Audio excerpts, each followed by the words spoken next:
Hello everybody, my name is LaDonna and I'm here today to tell you about how to limit your shots. You can start off by limiting your shots by being prepared. You need to know posing techniques that's going to help you to photograph subjects like one person, and also how to photograph groups. Once you know that information, you're not thinking on the fly, you're not shooting on the fly, you know what you're doing and it shows. Number two, prior to going on the shoot, you want to ask your client some questions that's going to help prepare you for the shoot, such as how many people will you be photographing, where would they like to go, what's the occasion for taking the pictures.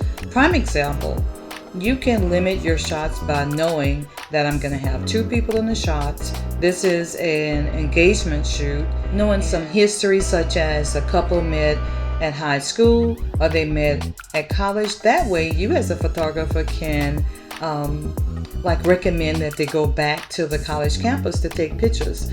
So if you're familiar with the campus, that's even a plus, because now you know the places that you can take them to take the pictures. That way you look like the photographer that knows what he's doing. And number three, having a system in place and staying consistent will help you to limit the shots. Because say for instance, if you are taking pictures of a maternity couple and have a system such as, I'm going to take a picture of the mom first. She's going to take her first picture embracing her belly. She'll have her hands on her belly, maybe one hand on top, one hand underneath. The next picture could be both hands on the side. Always shoot her at an angle so she can see how big she was at that time.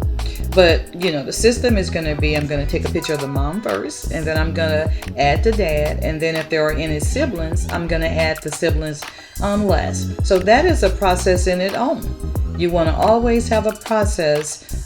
Your process could be taking a full shot, taking a 3/4 shot, taking a head and shoulder, and then moving on. That limits the shot, knowing what you're gonna do. So why should you want to limit your shots? Number one should be, you should think in terms of quality over quantity. If you're not exhausted and the customer is not exhausted, you guys can work together to get good pictures. So number one, you do want to give her quality over quantity. Number two could be, you don't want her exhausted, and you also don't want to be exhausted. Most times we get jobs by word of mouth, and in this arena, you should want your customer to have nothing but good reviews. So if you look professional, you act professional, you don't overshoot, then she's going to give you a good recommendation. Number two, it helps you to sell yourself as a professional that you are, and it sets you apart from other photographers who may not even know what they're doing. To tell you the truth, I wish I knew some of this when I first started. I can remember planning ahead and knowing what I wanted to do, and I got there and I just thought of all these ideas, and all of the pictures when I got home, they kind of looked alike. They was taken in the same spot.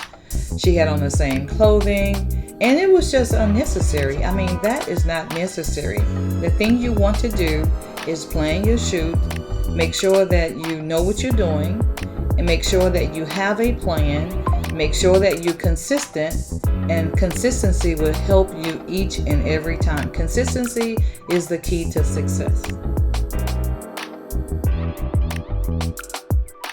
I was a member of Professional Photographers of America, and every year they had a large trade show called Imaging USA.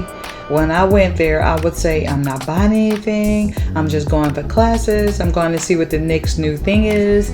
I used to enjoy meeting the people who were vendors, such as Miller's, where I used to get my pictures done at.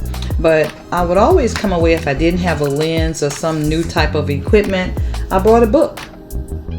This book here is Guide to Posing, and this one is 500 poses for couples. So couples could be engagement shoot, anniversary, it could be anything. But I was prepared. I was preparing myself. This is another book for high school seniors. This is another one for high school seniors. I even have baby. I practice because I wanted to know the rules so that I can break the rules if I want to do something different. If you do not want to buy books, you can go to your local library and check out books. Most libraries have an online digital base where you can look at books online. So make sure that you are prepared so that you know what you're doing. It makes it that much easy, and that will help you to limit your shots. Thank you so much for listening.